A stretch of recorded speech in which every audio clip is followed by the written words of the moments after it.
All right, so today we're going to be looking at the Ferris wheel. So, the Ferris wheel is traditionally, a lot of my students in the past may not have liked it that much. But I hope that this time around that you'll get a good idea and, it makes sense from a logical standpoint. And then adding on what we've been doing with sign, that it kind of all comes together at the end, hopefully. So, let's go and get started, though. It says that Carlos, Clarita, as one of my students was very on me about that, and their friends are celebrating the end of the school year at a local amusement park. Carlos has always been afraid of heights, but now his friends have talked him into taking a ride on the amusement park Ferris wheel.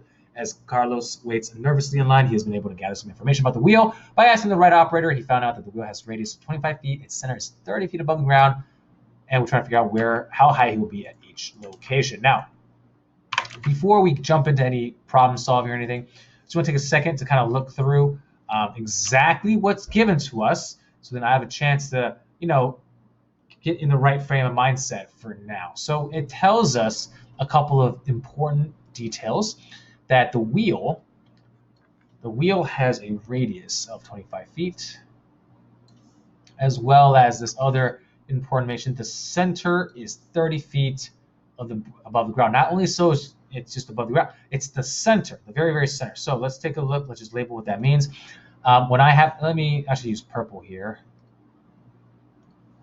because green on the green wheel doesn't always look great. So the wheel has a radius of 25 feet. So when I take a look at this, the radius, as you should know, is going to be this distance right here. This is 25 feet. But that's also true of this distance, of this distance, of this distance, of any distance from the center all the way, oh, that is off, but that's okay. Any distance from the center to one of the edge of the circle. That's literally what the radius is. The other information that I have is from the center. So again, from the center to the ground, so directly to the ground here, this is 30 feet. So with that information, let's go ahead and take a look at some of our questions. How high will Carlos be when he's at the top of the wheel? Now, once again, remember, center to the ground, this is 30. Wow, that's a little bit off. I'm going to redraw that, sorry. This is 30 feet. And I know the radius is 25. This is 25 feet. Well, the radius is also 25 feet directly from the center straight up, right? This is also 25 feet. So in order for me to find how high Carlos is at this particular point, at the very, very top, let's call this 1, this is 30 plus 25 feet because of the radius, that's equal to 55 feet. So that should make a lot of sense, just intuitively, logically, right? We take the total distance that we want, which is from the very, very top to the very, very to the ground. We break it into two components here. We have from the radius section. We also have the middle to the ground section. So that's two pieces. And similarly, how high will Carlos be at the bottom of the wheel? This right here is the bottom of the wheel here. Now, if I take a look at the red section, right? That's from the center all the way to the ground. Well, I'm looking for this guy, right, from the ground to the bottom of the wheel. If I took away this top half, that's what I would have. Well, I know the length of this top half, that's the radius. So 30 minus my 25 feet, which is my radius, that's going to give me the resulting height, which is 5 feet. So I know that at 1, this is 55 feet. At 2, I didn't label this 2, this is 5 feet. So that kind of gives us a minimum and maximum just for how high up we can be, right? At the highest point, we're going to be at 55. At the lowest point, we're at 5 feet.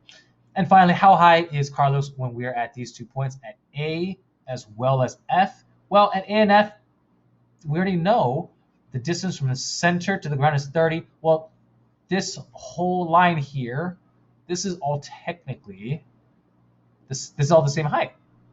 It's all the same height. So that means we are also 30 feet above the ground. Right, so this is 30. This is also 30. So no calculation necessary for the last problem. That's that. Now, before, again, we jump into all the where he is for all the seats, we do need to take a look at just a little bit more about the angles themselves. But you notice that out of these seats, we're done with 2 of them already because they're at the same level as my middle, my center.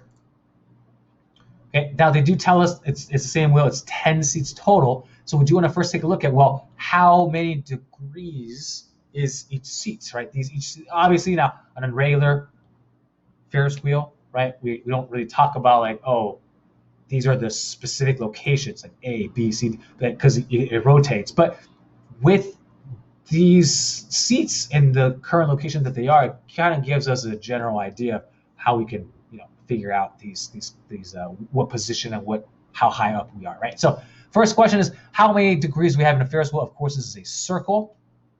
And a circle, of course, is 360 degrees. They tell us there's 10 seats. We also can see there's 1, 2, 3, 4, 5, 6, 7, 8, 9, 10 locations, 10 angles. So 360 divided by 10, that's an easy division. We have 36 degrees for each one. So this is 36 degrees, this is 36 degrees, this is 36 degrees, and so on and so forth. So I'm not going to write those all out, but that is what we have. Now we want to find how high up we are at B. But just like before, for this particular location of B, I can break this into 2 sections. I have this section right here. This I already know. This is the same distance, 30, as earlier. This is 30 feet. So really all I'm missing is this piece. I don't know that piece. This piece right here, oops. This piece, I don't know. I'm going to call this Y. Now, we are going to use sine for each one of these. And I know that this is 36 degrees. Now, specifically, what I'm looking at is this triangle, because I can create this triangle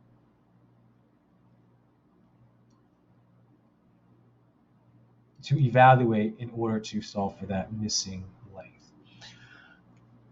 People often forget, with this triangle, my hypotenuse, it's hard to see here because it's not really part of the Ferris wheel, but here it should be fairly obvious that this is the radius, which is 25 feet. Okay, so this is 25 feet. So this actually gives me all the information I need in order to calculate that missing length, right? So the height of B is equal to 30 plus this missing length. So let's go ahead and take a look. I'm going to redraw this, or relabel this triangle real quick. And what I have is sine of 36 is equal to opposite y over my hypotenuse, which is 25. I'm going to multiply by 25 on both sides in order to isolate my y value. So 25 sine of 36 is equal to y. And using your calculator, make sure your calculator is in degree mode. And do 25 sine of 36. And I get 14, and I'm going to round to the nearest hundredths, 0.69 feet is equal to y. So we know now this section here, this is 14.69. We add it to our 30. So h of B is equal to 30 plus y.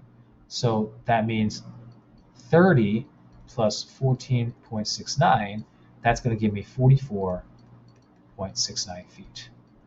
So that's the height at which we're at. Now, what's nice about this is you'll notice that it does lead to another point very naturally, which is point E. They're at the same height. Just like earlier, we said A and F are at the same height. They're all both at the center. So there's anything else that I need to do for letter E. I know that these are the same heights.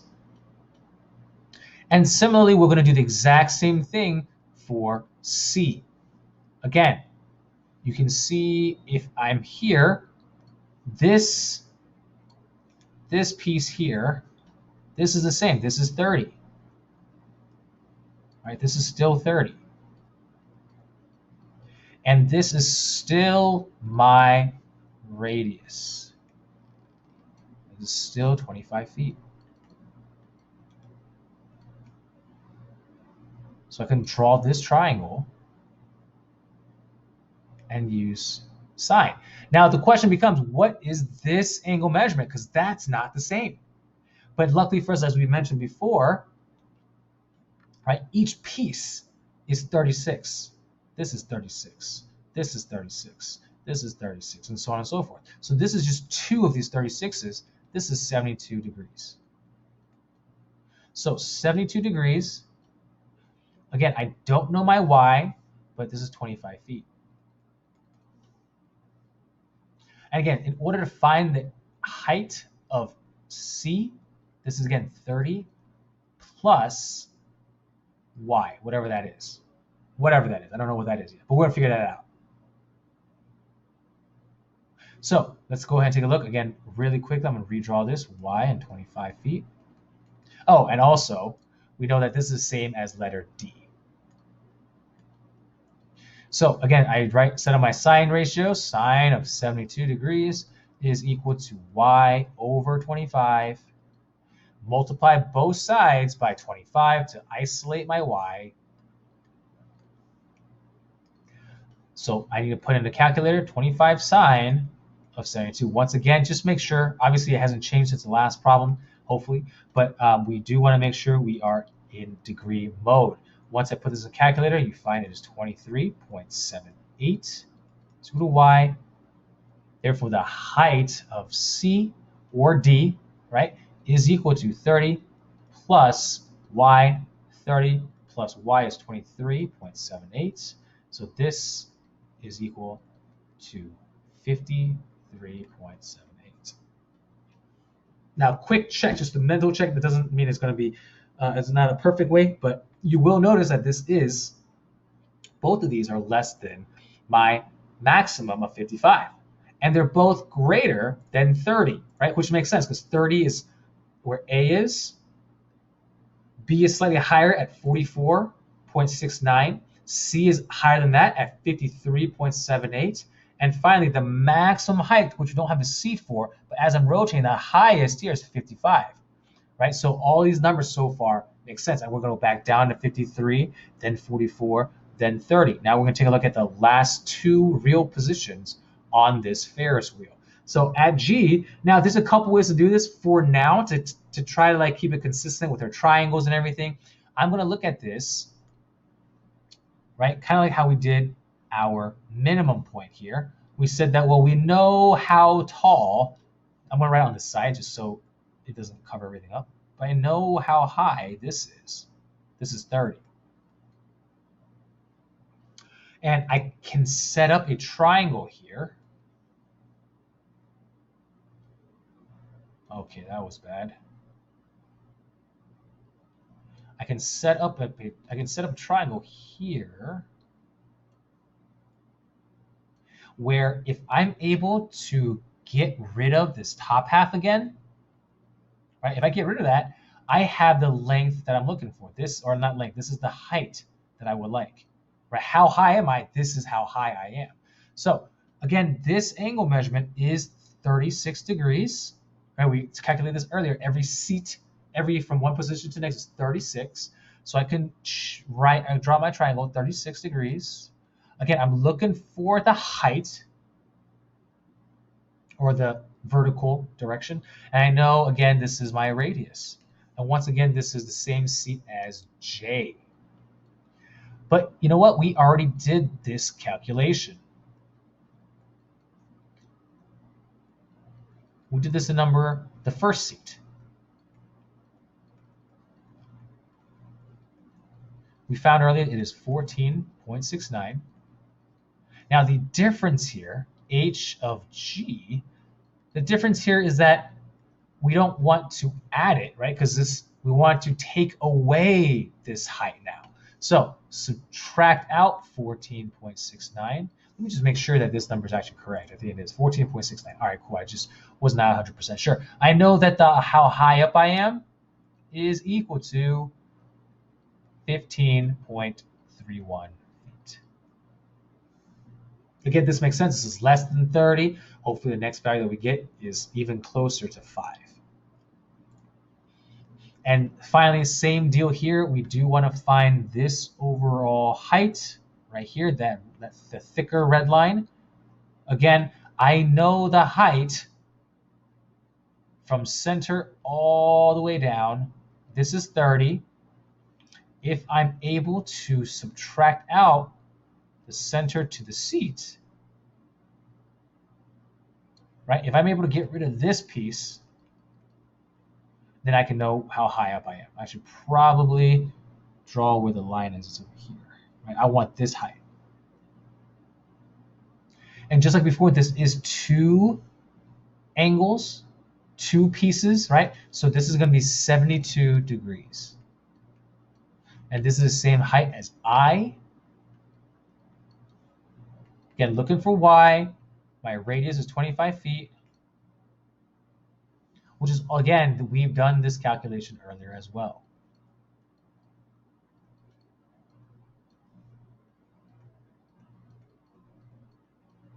Oops.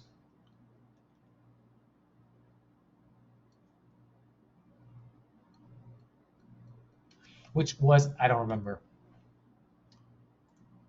23.78. 23.78. 23.78 is equal to Y.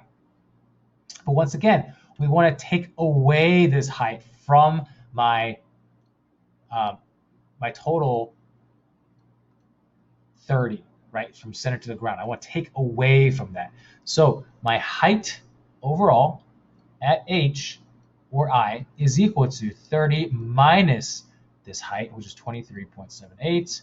Therefore, the height at H is equal to 6.22 feet.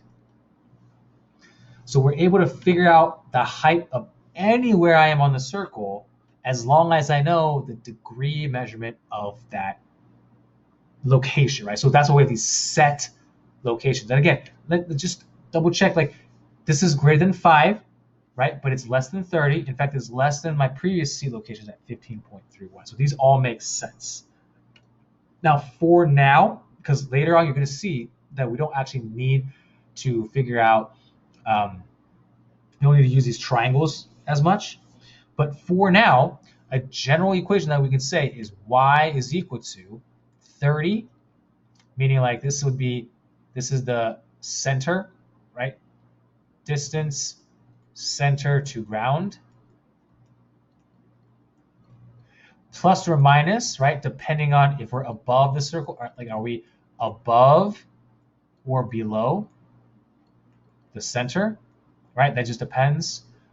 Sine of either 36 or 72, right? So I would say 36x for now. But you're going to see later, we don't actually really need this plus or minus here because the x is going to determine that. Okay? But for now, like I said, like we're using our logic to solve this problem. This is okay. This is perfectly okay for now. Okay? So I hope that makes sense. If that did not make sense, go ahead and ask me questions. I'll be happy to answer any or clear up any confusions you may have. Thank you.